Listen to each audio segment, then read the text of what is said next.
வணக்கம், டாக்டர் கார்த்திகேயன். இப்போ நீங்கள் பார்த்துட்ருக்கக்கூடிய மூலிகையின் பெயர் வந்து குளிர்தாமரை. வெங்காயத்தாமரை, குளிர்தாமரைன்னு நீர்நிலையில் காணப்படும். அதில் வெங்காயத்தாமரை வந்து நம்ம பயன்படுத்தக்கூடாது.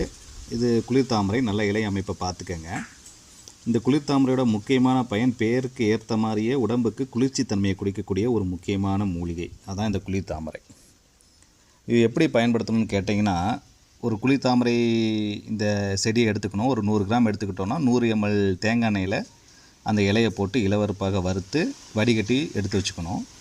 தினமும் இரவு படுக்க போகும்போது தலைக்கு தேய்ச்சிட்டு வந்தோன்னா உடம்பில் இருக்கக்கூடிய சூடானது குறைய ஆரம்பிக்கும். சில பேர்த்துக்கு பித்த உடம்பாக இருக்கும், உடம்பு சூடு இருந்துக்கிட்டே இருக்கும். அவங்க தினமும் இந்த குளிர்தாமரை எண்ணெயை பயன்படுத்திட்டு வரலாம்.